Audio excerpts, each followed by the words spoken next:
จ้ะพี่น้องมาฮอดเฮือนน้องเพิ่นแล้วบัดนี้อยู่ทางไหนขึ้นมองใดขึ้นไปนี่บ่โดยอ๋อนี่ก็พี่น้องเนาะถ้าฝนลิ้นๆแน่นี่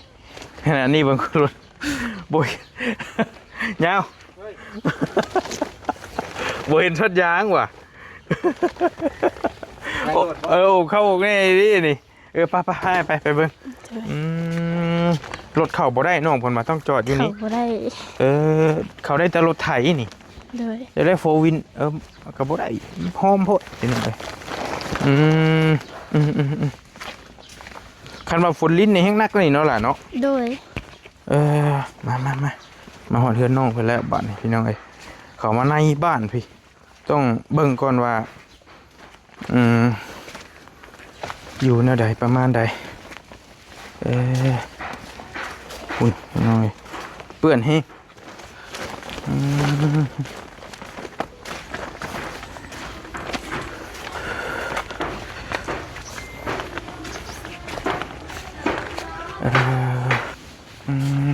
ใช้ตัวได้ล่ะหลังนี่บ่โดยดูครับ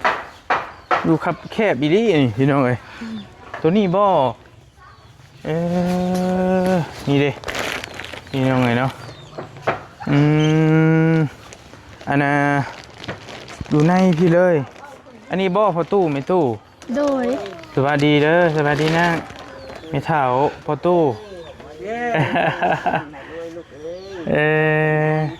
ผู้นี้น้องบ่น้องสาวโดยเช้านี่แหละน้อยก็ให้ห้องไปโรงเรียนแล้วลูกชี้อยู่แล้วก็อังอยากเป็นจ้อยให้หมู่ที่รถเบิดบ่มีรถขี่ไปโรงเรียนรถยังรถถีบบ่รถถีบกันมันบวกลายมันกับคับเนี่ยบ่ยังเฮียนอยู่ตอนนี้น่ะก็คล้ายๆคือกันอยู่เด้พี่น้องนี่เนาะผู้นี้น้องสาวที่น้องเว้าหันบ่น้องว่าถึงหันบ่กำลังเฮ็ดหยังกินอยู่นี่ต้มดอกไม้โอ้นี่พี่น้องกินข้าวลูกเอ้ยกินหาดอกไม้ก็เลยมาต้มแล้วยังไม่กินฮอดข้าวพดพางอยู่พี่น้องเอ้ยชื่อหยังนี่ลูกผู้นี้เจ้าชื่อหยังน้องเตยผู้งามแท้ๆอยู่น้ำไม่เท่าพ่อเท่านี่บ่เจ้าก็ได้ลูกเฮานั่นเห็นน้องเพิ่นว่าเพิ่นไปหาเวียกหางานเฮ็ดก็เลยว่าถามไทยเพิ่นแล้วเพิ่นว่าเพิ่นลำบากทุกข์ยากเพิ่นว่าก็เลยตามมาเบิ่งอยู่เฮือนหั่นนะว่าบ่ดีได้ลูกบ่ดำให้ดำนารับจ้างเพิ่นบ่มีให้มีนาชื่อกินลูกเอ้ยเพิ่นจ้างมาได้ล่ะชื่อลูกหลานเนี่ยมันนี่แหละเข้านี่แหละลูกหลานน่ะนี่ไปว่าแม่เอ้ยเฮาอยากไปเฮ็ดงานโอ้ยลูกกูก็บ่มีเงินมีคำเคยไปรับเงินน้ำเพิ่น400,000ให้หลานลงก็รถก็200,000ไปยืมเงิน400,000จ้างรถให้ผู้นี้ลงแม่มีแต่ว่าถ้าเขาน้ำกินลูกเอ้ยนี่สิบ่มีหยังแล้วลูกไม่เท่าก็เมื่อยรับจ้างทำงานก็ลูกหลานนี่แหละทำให้ดำนามาสู่กินมีเหลือมีแห้งเลยตอนนี้โอ้ยแม่เขาอยากไปหางานลงเงินน่ะสาวหางานโอ้ยไปก็ไปแล้วลูกกูก็บ่มีเงินจะกี่จักบาทลูกเอ้ยแม่ก็ดีที่จะรับจ้างแล้วเลยรับน้ำเพิ่นลูกเอ้ยเอาเงินให้เพิ่นโดย400,000ก็ค่ารถก็200,000แล้วลูกเอ้ยตอนเจ้าไปจ้างรถไปทีละจ้างรถไปเนาะบ่ได้มีรถจักรถถีบก็บ่ได้มีหยังด้วยเนาะเฮือนเจ้าก็ได้เนาะบ่มีรถขี่ที่นางอยู่ให้ผมไปโรงเรียนลูกขี่รถจักรเบิดก็บ่มีปอหยังนี่ปอหยังเจ้าเฮียนลูกม.1 แหละโอ้บ่ไปได้ใส่คู่มือนี่ย่างไปกับหมู่บ่กับขี่รถบ้านแล้วน้องมีย่างคนเดียวเอ้าโอ้ยกระบาดทางนี่แหละลูกแม่ไปส่งฮอนหันไอ้วิทย์โดนนั่นแหละมาแม่ไม่เท่าย่างไปส่งเพื่อกับพ่อย่างไปส่งฮอนหันเลยฮอนวิทย์ทีกระชาเนี่ยแหละเลยลูกมาตอนแรกก็ไปหับเอาเอ้ยกระบาดเฮียนฮอนมอแหละไกลบ่เนาะไกลจากหลักผู้ทั้งขึ้นนาทั้งยางพุ่นบ่ด้วยโอ้อะไรยับขึ้นเทิงพุ่นอีกเลยตลาดไปอีกบ่ทำตลาดบ่ลุมตลาดแล้วลุมตลาดลงมาเมืองป้อมตำรวจบ่ป้อมตำรวจบ้านโน้นดุมนะโอ้โอเค เฮียนฮอนมอเหรอที่นางโอ้เก่งเป็นหยังได้แล้วจักปีแล้วนี่จักปีแล้ว 12 ปี 12 ปีเอพี่น้อง เอา เนาะ มาเลี้ยงแต่น้อยแม่ก็บ่มีหาเงินกับเขาก็หาเงินยากก็บ่มีลูกเอ้ย หลานเนาะหลานไม่ตู้นี่เนาะหลาน มาเลี้ยงแม่ปะตั้งแต่ยังไปปะดมแม่มาเลี้ยงเอาแต่ยังน้อยนี่ก็ดี จนใหญ่อันนี้จนหาเงินมาอันทำให้นำหน้ามาเลี้ยงพ่อเลี้ยงแม่รับจ้างทำงานถือกอบถือกำถือบุงถือตา โดย อันนี้ก็ใหญ่นี่ก็ไปดำนาปีนี้ก็รับจ้างก็เลยมาซื้อ จ้า พ่อ คือ เลย ซื้อข้าวเนี่ย ดำหน้าเป็นเลยจิลูกโอ้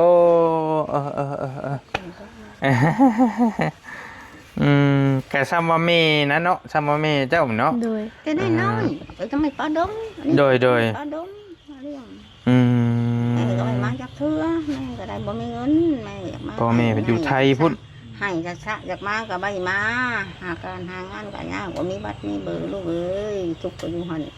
ต้องไปกินข้าวกินน้ำ กับบาป ให้จะชะก็ใบมา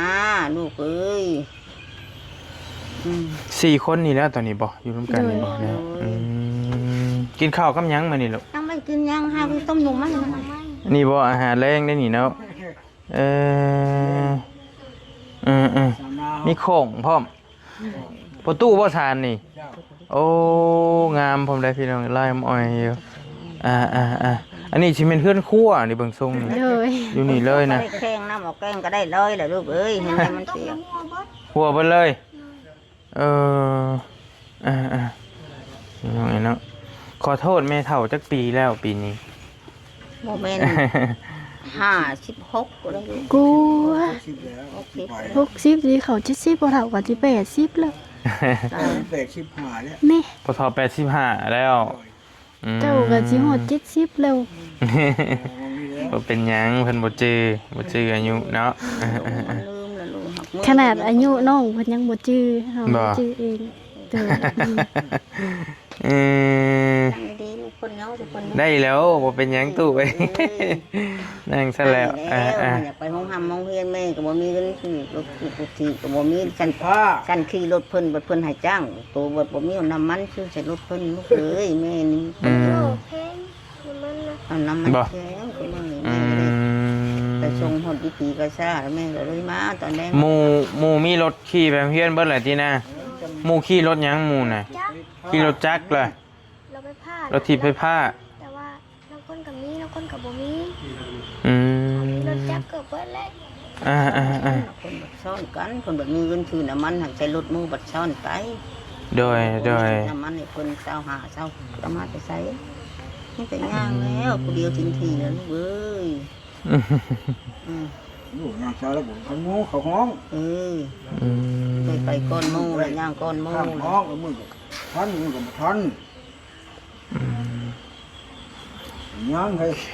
พี่น้องเอ้ย เนาะ เนาะ ตึงบาดน้องบ่มีให้ห้องกับบ่มีแล้วแม่ก็ดีลังมือกับบ่มีตำเจียวให้กินกับต้มลูกไม้ห่อไปกินลักลี่กินผู้เดียวอายหมูลูกเอ้ย บอก เว้าแบบคนฟังนะลูกลักกินผู้เดียวลังมือก็ห่อเกลือไปลักกินแล้วอายหมูบ่กินชิ้นกินไข่ แม่เฒ่าห่อหน่อไม้ใส่ถุงไปให้กินอยู่โรงเรียน น้ำเจียว กับแจ่วพริกอีหล่าแล้วไปรี่กินแบบนี้ เป็นหยังจังรี่กินอายหมู่บ่ หมูมีเงินซื้อสิ้นแต่ว่าร้านน่ะบ่มี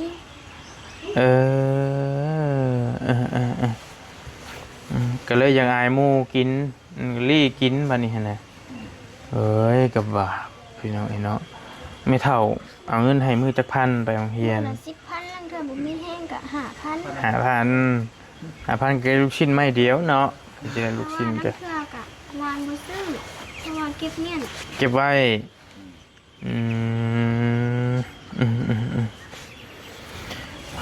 กับว่าพี่น้องไอ้เนาะอ่ะประมาณนี้ก่อนพาไอ้มาเบิ่งนี่ก่อนเจ้ามาลุกมาแต่อันตัวนี้จะเป็นเพื่อนเก่านี่บ่ละ บ่เพื่อนของอันนั้นเพื่อนของนาซาว อันนี้ได้ โดย นาสาวตั้งหาอีกนี่นะ โดย เพิ่นยังอยู่ อยู่แต่ตอนนี้เพิ่นไปนา เอ้า อันนี้ต่างหาก โดย อันนี้ชุมเจ้าอยู่นี้นี่นะ โดย แต่ว่าอันนี้นาสาวเพิ่นอยู่ไผจักคนนี่อยู่นี่ อยู่2-3คนน่ะ อืมโอเค แต่เพิ่นบ่ได้ค่อยอยู่เพิ่นไปนอนอยู่นะ มีแต่อยู่นา โดย พี่น้องนี่เนาะ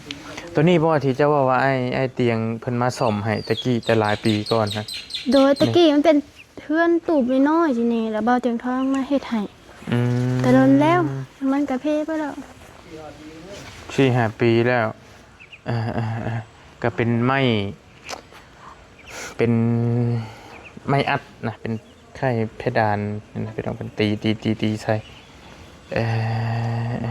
เลยตัวนี้เลยนาซาวอยู่ต่างหากอันนี้เนาะ โดย อยู่หิมนี้ดินน้องเพิ่นก็เฮาใช้นี่แหละ อันนี้มันบ่แม่นว่าดินพวกดองอันนี้มันเป็นดินของแม่เฒ่าทวดแบบแม่เฒ่าทวดให้อยู่แบบน้าบ้าวให้อยู่ อืม เพิ่นให้อยู่บ่แม่นว่าดินพวกน้องนี่นะ หมู่อื่นบ่มีบ่สะดินเจ้าอีหลีแก บ่มี บ่มีซ้ำ โดย พี่น้อยขออนุญาตพาอ้ายขึ้นเทิงได้บ่ โดย แล้วขึ้นไปเบิ่งไปขึ้นก่อน ระ เนาะ วังเลยมันรุดนี่ แม่นบ่ โดย เอ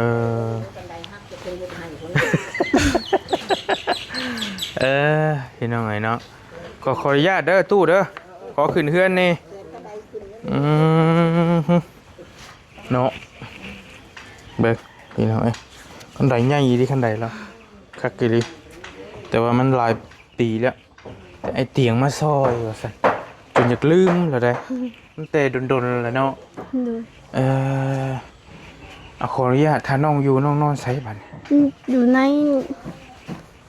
นี่มันก็หัวเบิดแถวนี้มันหัวลงมานี่ เป็นโครงก็ยังพอได้อยู่โครงใหม่โครงหยังมันก็ได้ แล้วก็บางเทื่อผลผ้ามาค่ะ น้องนอนอยู่หม่องใดขอโทษ นี่กับน้องนอนกับน้อง ไม่พอเท่าไม่เท่าเลย บางฝนตกบ่ได้ฝนตกเพิ่นก็นอนนี่คั นอนนอก ฝ พี่ ตกเพิ่นก็นอนอยู่ใน เดี๋ยวไอ้มันก็อันนี้เนาะ ขอโทษ เลย มันหลายปี มั แล้ว น เด้ แตกมันแต่มันหลายปี ก็สมควรคือว่าเลย นี่ก็เอานั่น อันนี้ ตัว ได้ นี้ก็มันแตก ประตูนี่เนาะ โดยนี่ก็ได้เอานี่ปิดด้วย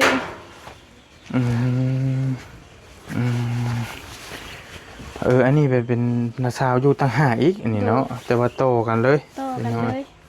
นาซาวนี่คือน้องของแม่บ่ อยู่น้องของแม่เฒ่า น้องของแม่เฒ่า เพิ่นก็สิอยู่นำก็เฮ็ดอยู่เฮ็ดกินก็กินนํกันอยู่นํกัน โอเคนั่งลงนี่ก็ได้อารมณ์ในจังหน่อยอันอีหล่าอันขึ้นมาหานาบ่าวดูนะขึ้นมาหาอ้ายพี่ก็บ่าวแล้วพวกนั้นก็ว่าเป็นนี่ก็ได้ขึ้นมาลูกขึ้นมาค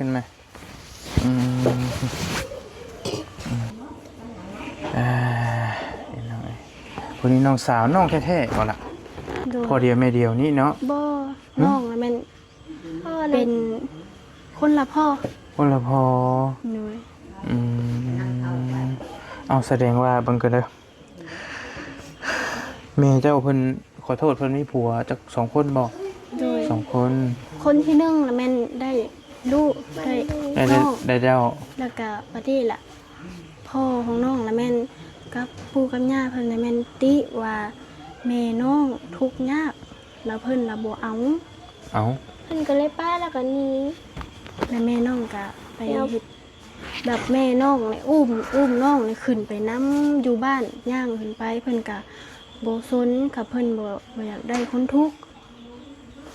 เพิ่นให้ป้าแล้วแม่น้องละป้าแล้วละแม่น้องละได้มาพ่อกับพ่อใหม่ของน้องนี่ อ๋อ เพิ่นก็เลยเฮ็ดงานนำ อื ตอนนี้ ม เพิ่นก็อยู่ไทย ก็เป็นพ่อของอีหลานี้บัดนี้ โดย เป็นพ่อของผู้นี้กับน้องอีกผู้นึงแม่นบ่พ่อเดียวไม่เดียวกันผู้นี้เนาะโอเคแต่ว่าผู้พ่อเจ้าหันได้แต่เจ้าผู้เดียวนี้ โดย แล้วเพิ่นป้ากัน โดย อ่า ป้าตั้งแต่น้องเกิด โดยแต่ว่าแม่เดียวแต่ต่างพ่อนะ โดย พี่น้องเนาะก็ยังว่าคันว่าเบิ่งไปเบิ่งมาก็แบบ ก็บ่อยากคือกันปานใดพี่น้องคือแม่หรือคือพ่อนี่ คือพ่อ คือพ่อ พ่อด พ่อดำโอ้ยคือว่าสั้นพี่น้องไอ้เนาะอีล่าเขาโรงเรียนอยู่ ำอยู่ ยามได้เปิด ยังเหลือ13นี่แหละยังเหลือ13 14ประมาณนี้แหละ ไอ้วันที่บ่หรือจะใดหรือจะใด น่าจะสิ้นเดือนนี่แหละ อืมโอเคอีล่าเป็นระบอภาษาลาวนี่ได้ระบอ น้องก็ยังบ่ได้เป็นปีนี้นะน้องขึ้นมอน้องก็ยังบ่รู้ว่าสิเป็นบ่เป็น บ๊อบเขียนเป็นแน่ระบอภาษาระบอซื้อเบาลี่สิเขียนได้อยู่บ่ บ่ได้ ยังบ่ทันได้ซ้ำเอาบ่เป็นหยังแต่ว่าก็เรียนเรื่อยๆอยู่บ่ลูก เรียนเรื่อย ขาดอยู่บ่ขาดเรียนอยู่บ่ ก็ขาดเวลาฝนตกก็ขาดแล้วเวลามันจำเป็นแฮงก็ต้องขาด ก็อีกอย่างโรงเรียนก็ไกลเนาะโรงเรียนก็ไกลลำบากไปพี่น้องเอ้ยโอเคก็อยู่ในพี่เด้เพื่อนน้องเพิ่นก็อยู่แบบจักสิว่านั่นแหละครับแคบพอสมควรอยู่นี่อยู่แบบอันน่ะอยู่ในบ้านพี่นะอยู่กลางพี่เลยนี่ซึ่งรถบอลลี่เข้ามาบ่ได้เลยสามารถได้แต่รถจักรกับรถไถอย่างสิบืนมาได้ก็ได้อีหลานอนอยู่น้ำไผ่หรอก นอนน้ำเอื้อย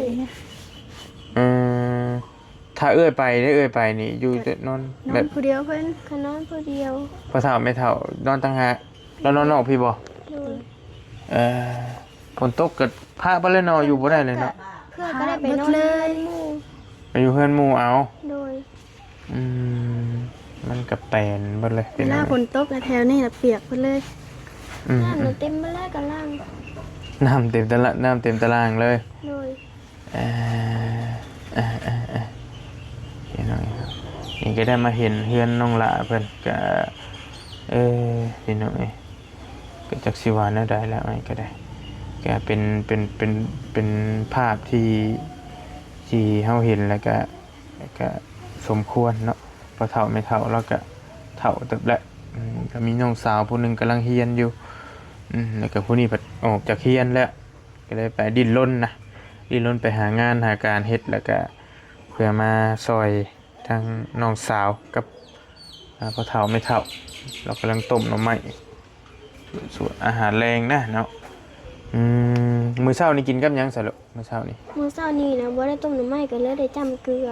กินกับเกลือเอา โดย โอ้ยก็แบบตอนเที่ยงนี่แหละอัน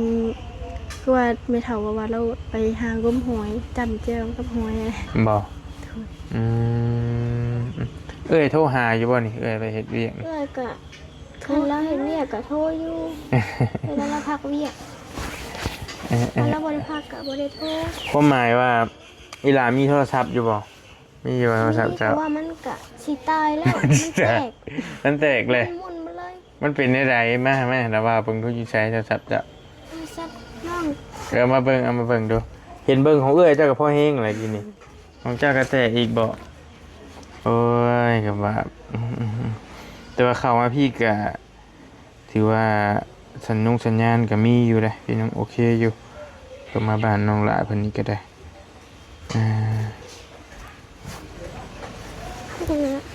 รุ่นยังตัวนี้เบิ่งมาบ้าเบิ่งนี่ น้องบ่ฮู้ น้องบ่ฮู้ไปซื้อให้ลูกอุ้ยจะหนีบไม้ก็ได้โอเค ชื่อตอมเขาเพราะว่าน้องเก็บเงินอันเพิ่นก็รับจ้างทำหน้าเก็บเงินซื้อซื้อต่อเขาหา600,000นี่แหละ อันนี้ได้ เลย โอเคพอได้ลิ้นได้เนาะ เลยบ่ได้โทรหา พอได้โทรหากันพอได้โทรหาเอื้อยก็สิผูกเป็นเวียกเป็นงานอยู่ได้อีหลาเพิ่นนี่ก็ได้เฮ็ดหยังเป็นแน่เจ้าลูก น้องเพื่อนน้องก็เฮ็ดคลิป เฮ็ดคลิปพร้อมเอาเลยโอ้ว่าสิมาพ่อคนดังแล้วบ่นี่เฮ็ดคลิปลงไสลูกเฮ็ดคลิปลงไส ลงเฟซ ลง Facebook นั่นหลายคนเห็น ยังไงคนเห็นใช้เบิ่งหาแต่ว่าเบิ่งได้บ่จะให้คลิปแบบใด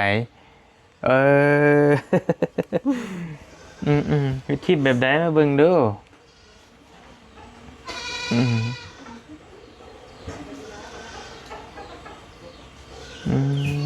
มันสิเป็นตะเบิ่งอยู่บ่ขอโทษกล้องเจ้าก็ได้มันแจ้งอยู่บ่ลูก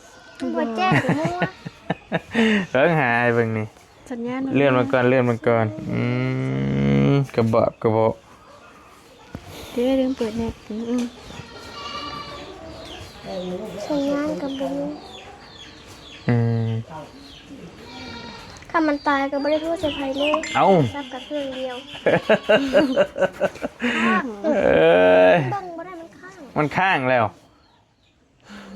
เอาเลย เบิ่งบ่ได้เลย เออข้างแล้วเบิ่งเขาบ่ได้ติ โดย โอ้ยเจ้าถ่ายคลิปลง Facebook บ่ โดย มักถ่ายคลิปบ่ถ่ายคลิปตลกบ่หรือคลิปแบบใดเจ้าถ่าย มักไว้แล้วก็เฮ็ดเลย บ่เอ แล้วกิน อ หันกินนี่ก็เอาลง อืม เพื่อคนใจดีเอาเรียนให้ บ่คนที่ตามไลน์แล้วบ่ บ่ฮู้ เอาเลยเอออืมเพิ่นใจดีเพิ่นเอาเหรียญให้ ก็ได้เงินบ่ลูก โดย ได้คือกันเอาเลยนะบ่าวคือบ่ฮู้เฮ้ยเฮ็ดแนวใด ฮู้ก็บอกน้องก็เลยฮู้ บ่เด้ยแล้วอีหล่าอันโลกาดำหน้าเป็น โดย เป็นแล้ว โทรศัพท์นี่ก็ไปลกกาดำหน้า รับจ้าง โดย อืม น้องตอนโรงเรียนพักน้องบ่ได้อยู่จักมื้อเลย บ่ โดย ไปเฮ็ดหยัง ไปลกกาดำหน้าเหยียบด้วยตำปูก็ยังบ่เซา อ้ยะ ก็ยังไปตำนี่นะนี่มันหาก็เศร้าเลยก็ตีนนี่ก็ไข้เจ็บมุนไปเลยแต่ว่า มุนเพิ่นเลย มุนไปเลยแต่ก็ไป แต่ว่าตีนมันย่างบ่ได้ขังหนึงกับกค่อยดำน้ อืม ำเขาจ้างวันแสนเศร้า ไป ไป โอ้ คันเฮาสิอยู่เฮือนก็อยู่บ่ได้เพราะว่าบ่มีเงิน อืมแต่เพิ่นก็เอาซ้ำนี่ก็เอาเพิ่น เพิ่น ผู้ เอา จ้างเอาอยู่เนาะ เพิ่นบอกว่าถ้าดำน้าเป็นก็เอา เออโอเคอืมโอ้เก่งเด้นี่ความหมายเหยียบตะปูยังไงก็ไป ตำนี่ตำปูก็ยังไป เลือดไหลอยู่ก็ไป มันเลือดไหลแต่ว่ามันเศร้าแล้ว แต่มันยังเป็นแผลอยู่ อืม ยังบาดอยู่ เอาเกลือเยี่ยงใส่ข้าวแล้วเอาใส่ไผ่แล้วมาจี้ใส่ มาจี้ใส่ โอเคโอเคเก่งเบิ่งน้องเพิ่นคือสิเก่งอยู่ดอกหนึ่งเข่าวเป่าไผ่อีหลายเฮ็ดเป็นบ่ล่ะหนึ่งเข่าวเป็น นึ่งข้าวกับเป็น หนึ่งเข่าวก็เป็น หนึ่ง เฮ็ดปวกมีอยู่บ่ทางบ้านเจ้านี่ นอกไปห้าก็บ่มี บ่มีซ้ำยังบ่ทันได้บ่ปีนี้ เข้าได้เบิ่นละน้องบ่ได้ บ่แม่นจะไปซวยไปจักไปซวยโพดไปจัก ไปสวยกับแต่ก็มันก็ได้นะ บ่ แต่ว่าเขาไปแต่เด็กเยอะคนมา โอเคกะเพิ่นกับบ่อันนั้นตอนบ่เตียงมาเจ้าชื่อบ่ว่าเตียง เจ้ายังอยู่บ่ผู้นี้ยังอยู่บ่อยู่ชื่อเพิ่นบ่ คืออ้ายเลย คืออ้ายเลยจักว่าบ่เตียงจักเราตุ้ยขึ้นบ่จักแม่นอยู่บ่ คือกัน แม่นอยู่บ่ แม่ อ้ายถามชื่อแล้วว่ากี่นี่ชื่อหยังก็ชื่อหยัง ชื่อเตย น้องเตยถามแล้วเนาะน้องเตย12 ปี โดย สิเฮียนไปฮอดไสลูก น้องถ้าน้องเป็น ข้าวเจ้าเป็นมหนึ่งนี้ยังบ่เป็นอยู่ แต่ว่าถ้าน้องบ่เป็นน้องก็สิจบเรียนจนจบ เป็นหยังแหละเป็นหยังเป็นหนังสือนี่ โดย ตอนนี้จะเป็นหยังนี่แล้ว เป็นตัวซื่อ เป็นแต่ชื่อตัวเองว่าเราบวกเลขบวกหยังได้อยู่ติบวก เลขก็ได้อยู่กับ เพราะ บันได บ่ปานใดถามได้บ่หน่อยหนึงบวกให้ฟังได้บ่หน่อยหนึง5บวก5เท่าไหร่ 5 บวก 5 10 5บวก7 5 บวก 7 12 12บวก13 2 13 25 โอ้ได้อยู่เด้เก่งอยู่อ้อท่อมตนนี่สินะนี่เป็นอยู่เก่งละ 10ลบออก4เหลือเท่าไหร่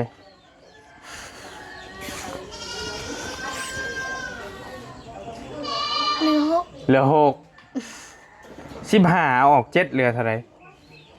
น้ำ6 ก็ได้อยู่ บ่ได้เป็นปานใด บ่ได้เป็นปานใดแต่ก็ได้อยู่พี่น้องคันนาบ่าวให้เจ้าขออีหยังก็ได้อย่างหนึงอยากได้หยังแฮงกว่าหมู่ตอน น้องอยากได้นะ อย่างเดียวเอาอย่างเดียวสมมุติคิดก่อนใจเย็นคันเอารถก็บ่ได้เฮือน เอาแล้วแต่เจ้าจะว่ารถจะลองว่าเบิ่งคันว่าขอหยังได้อย่างหนึงหั่นนะอยากได้หยัง น้องสิขอรถซะน้อง ขอรถ มีไปโรงเรียน บ่มีรถไปโรงเรียนโอ้ยก็ว่ารถหยังลูก รถจักร รถจักรขี่ได้ขับได้หรือบ่ น้องให้เอื้อยเฮียนให้ ให้เออให้เอื้อยเฮียนให้เดี๋ยวได้รถจักรขี่ไปโรงเรียนเด้อ โด ลูก ย มันไก่เนาะ โดย ก็สั่นกับพ่อได้คันเอื้อยอยู่ก็ให้เอื้อยไปส่งเนาะเอื้อยใหญ่แล้วเด้เอื้อยขี่ไปส่งก็ไว้ใส่ในครอบครัวนี่แหละก็แม่นความน้องอยู่ดอกเพราะว่าบ่ได้มีรถมีรางเลยพี่น้องมีแต่รถถีบคันหนึงก็บ่มีเวลาเจ็บไข้ได้พยาธิไปหันไปนี่ก็ลำบากเด้นี่ไปตลาดไปยังไปใช่นี่เนาะ บางเทื่อถ้ารถไทยเข้าไปก็จ้างนํเข้าไป ไปอยู่ไสเลยตลาดอยู่ไส ตลาดอยู่บ้านโนนปลาไหล อืม บางคนก็บ่ได้เอาแพงปานใด บ่ โดยบางคนก็10 10,000เพิ่นเอาไปกลับ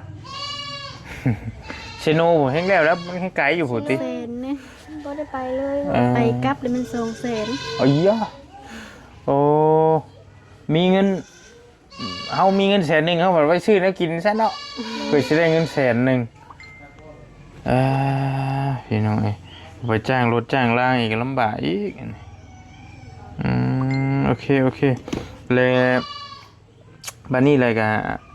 น้องเพิ่นนี่ก็ยังบ่มีงานได้ยังบ่ได้งานเฮ็ดซ้ำแล้วก็สิอยู่กินเท่าใดบัดนี้เนาะอยู่4คนข้าวน้ำเรือซ้ำได้ตอนนี้เนาะ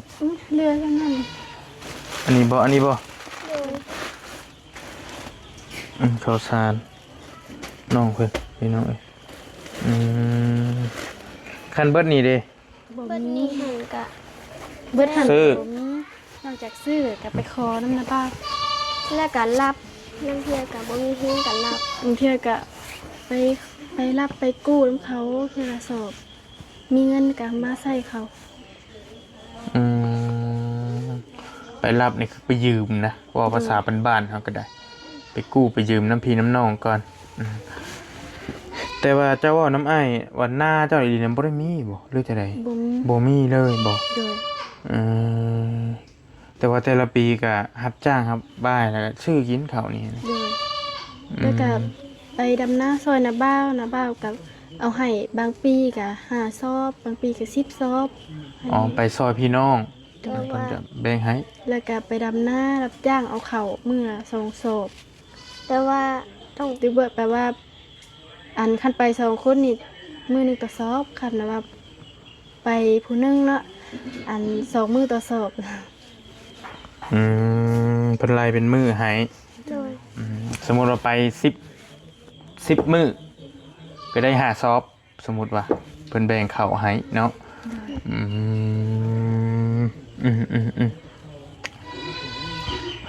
ก็จักบ่ฮู้นะสิว่าบาลีก็ได้ผู้เอื้อยนี่เด้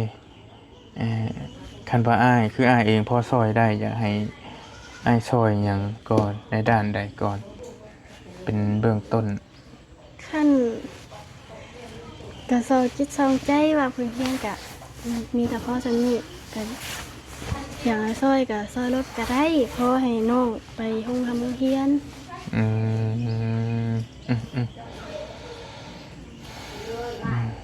แล้วก็เป็นแนวอื่นได้ล่ะ เป็นแนวอื่นก็อยากได้ข้าวกินข้าวน้ำจำปาเพราะว่ามันเบิดแล้ว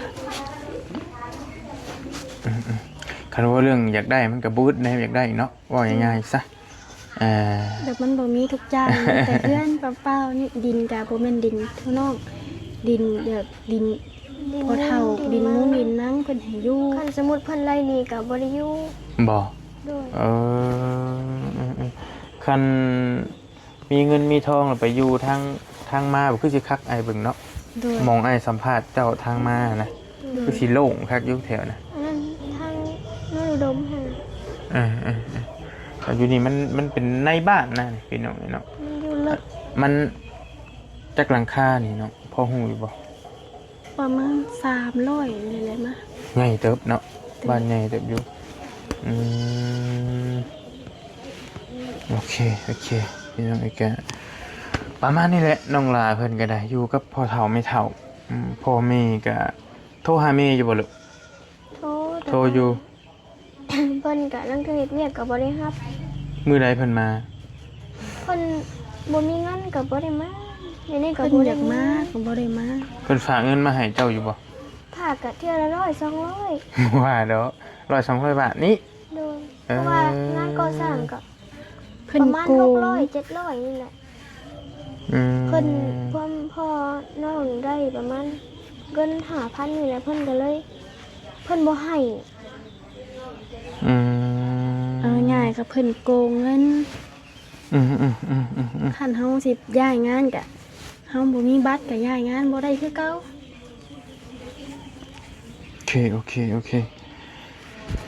มันบาดกินฮอดแม่บ่กินฮอดแม่น้องได้คุยกับน้องอยู่บ่ได้คุยอยู่น้องติดผู้นี้เด้เนาะมี2คนช้ำได้แหละน้องพุ่นน่ะก็ประมาณ2 ปีนี่แหละโอ้ยังน้อยนึงยังบ่ทันว่าซ้ำน่ะมันบ่ทันได้ปากซ้ำเพิ่นได้อยู่พุ่นเลยแม่นบ่ได้อยู่ไทยเลยนะพี่น้องเนาะมาว่าไทยใส่จ้อยได้กับบ่ฮู้ยามใดสิได้มาอีกแบบใดอีกเนาะโอ้ยก็เฒ่าแห้งแหละพ่อแม่หาได้เอาเลย30กว่าบ่เฒ่าจังได๋ประมาณ40นี่ว่าเพราะว่าเพิ่นก็มีงอกแล้วพ่อหรือแม่เป็นลูกเรานี่แม่ของเจ้าเป็นลูกของแม่เฒ่าพ่อเฒ่านี่พ่อเจ้านั่นเป็นลูกเคยแล้วโอเคเจ้าอยู่ในบ้านเดียวกันนี่บ่หรือคนละบ้านพ่อนะเด้อปักเซอ๋อได้คนปักเซพ่อผู้เก่าเด้พ่อเจ้าบ้านดงไม้อยู่ทางเล็กซิฟนี่แหละขึ้นทึ่งคนนี้เพิ่นติดต่อหาเจ้าอยู่บ่ได้ติดต่อตั้งแต่ลูกอันยังน้อยๆคือติดต่อมาเลยโอเคเพิ่นก็คือสิมีลูกมีเต้ามีครอบครัวใหม่แล้วนี่แม่นบ่ไอ้เบิ่งนี่แม่นบ่ฮู้เจ้าก็บ่สนแล้วเจ้าก็บ่ฮู้เลยนะเนาะโดยน้องฮอดบ่ฮู้หน้าตาพ่อเป็นจังได๋เพราะว่าตั้งแต่เกิดมาบ่เคยเห็นโอเค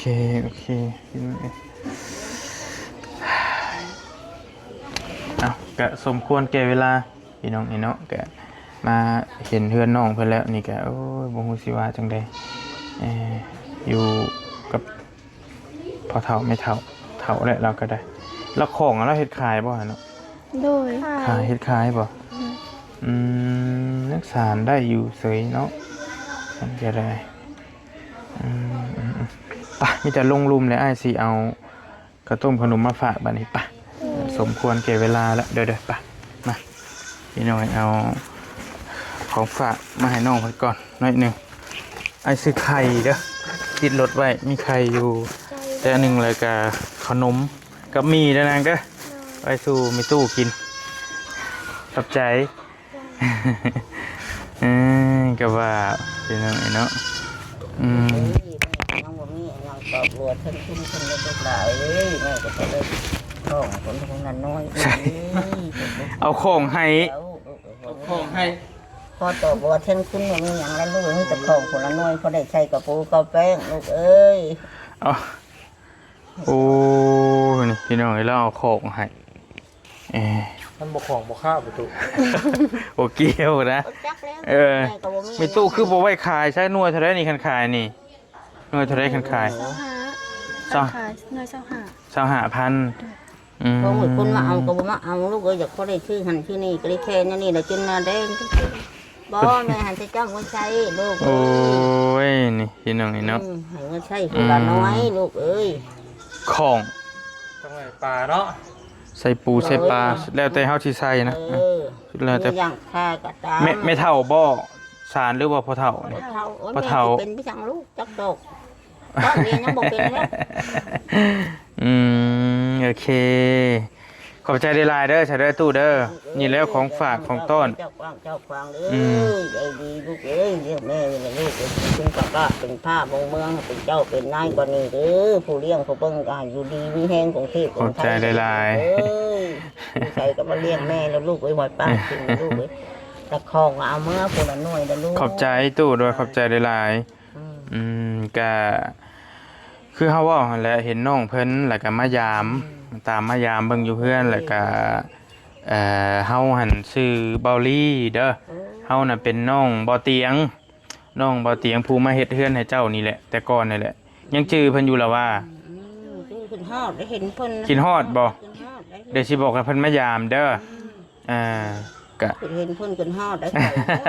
แต่เฮิงแล้วบ่เพิ่นมาหานี่ ประมาณ2 ปี 3 ปี กลัวตั้งแต่เพิ่นมาให้เพื่อนให้เพิ่นจะไปมาเลย รุ่นแบบว่ามันอันนี้มันดอกมันหยังเบิ่นแล้วก็ถือว่านักเกินแล้วนะพี่น้องแต่เฮิง เพิ่น แล้ว เห็นให้แม่นั่นหดนั่น แต่มันก็ หัว มันโกย อันนี้ก็หัวแม่นอนก็หัวนี่ก็หัวบัดนอนแล้วแม่เอาผ้าบ้านเอาผ้าอัดได้นี่แม่มันแดดแม่เอาผ้าแม่อัดทางนี้ผ้านี่ก็นี่แม่ก็นอนนี้ลูกก็นอนหันเชื่อกับฝนตกมาแม่เล่นหัวกัดหัวแกงก็อยู่ตาเท่าอีกลูกคณะแม่ยันลุก หัวกัดหัวแกงที่ลึก เปียกบัด อืม แม่ยันหากจังก็อยากได้ชูงแม่เครียดตะกี้ว่าแต่เงินแม่2 ห้องลูกไอ้แม่เครียดว่าจะกดรอดกับล่างแล้วพอดีต่ำสันหลังแม่นี่ว่าจะกิ้งออกแม่เก็บต่ำมันต่ำ อืม มันใช่สันหลังมัน โอตะกี้เห็นบ่เพื่อนตะกี้มันน้อยกว่านี้บ่ล่ะ โดยน้อยกว่านี้ กระตูบน้อยเป็นบ่ เอ้ยน้อยๆตัวมันนั่นน่ะลูกเอ้ยแม่ อืม เพิ่นน่ะเห็นเพิ่นน่ะแม่น่ะไปลิ้นเพิ่นน่ะโอ้ยลูกแม่ลูกก็บ่มีแม่ก็ดีลูกเอ้ยอยู่น้ำบ้านน้ำเมืองเพิ่นสิซื้อแม่ว่าวันนี้ล่ะลูกเอ้ย อื เพิ่น ม ก็มาเบิ่งแล้วเพิ่นมาเฮ็ดให้ โอเคโอเค แต่เข้าใจดีคือเดือนนะลูกนั่นก็คือสิแม่นเลี้ยง ฮู้จักเพิ่นอยู่บ่เคยเห็นเพิ่นอยู่บ่เจ้าเคยบ่ได้เคยมาอยู่นี่แม่นบ่ บ่แม่บ่ได้จักเทื่อแต่เจ้าแม่บ่ได้จักเทื่อเลยลูกอ่ะ อ้ายเอาเงินไว้ให้200,000เด้อเอาไว้ซื้อหยังสู่ยายสู่น้องกินเด้อนางเด้อเงินผู้ใหญ่ใจะดีฝากไว้น้ำอ้ายเด้อแล้วแต่เด้อตู้เด้อสิไปซื้อหยังก็ได้ เออ เด้อนางเด้อ เออให้ลูกเอ้ย เด้อขอบใจ ดีมีแฮงให้ร่ำให้รวยกว่าเก่า มีโอกาสสิมายามใหม่เด้ออีหลานนี่ก็อยู่เพื่อนคู่มืออยู่แล้ววะอืม กระบะนี่ก็อยากได้รถไปโรงเรียนพี่น้องเอ้ยกำลังเรียนอยู่ ใหญ่ซื้อมาให้เด้อ เดี๋ยว รถยู่บ่ เดี๋ยว นั่นแล้วเด้อนางเด้อจะได้ก็ได้ ไปก่อนไอ้ายไปป้าก่อนมันค่ำเลยเด้อ นี่นะลูกเอ้ยให้เบิ่งอย่างนี้ไหวป้าขึ้นนะลูก มีโอกาสสิมายามโดยไปพี่น้องนี่เฮากะเอาไม้มาให้อัน เอาบ่เอาบ่ลูกของ เอาอยู่ เอาเดี๋ยวมาเอาตั้งไว้นี่แหละมาเอาอยู่เดี๋ยวแป๊บนึง เรายันบอกเอาของนี่แหละพี่น้องเอ้ยในที่ซีเมนปองเยี่ยมปองเอียงแล้วมาอยู่หิมนี่เราก็ได้ก็ขับแคบพอสมควรอยู่มองอยู่มองเศร้าก็ได้ฝากน้องเพิ่นเนี่ยพี่น้องกิ๊บ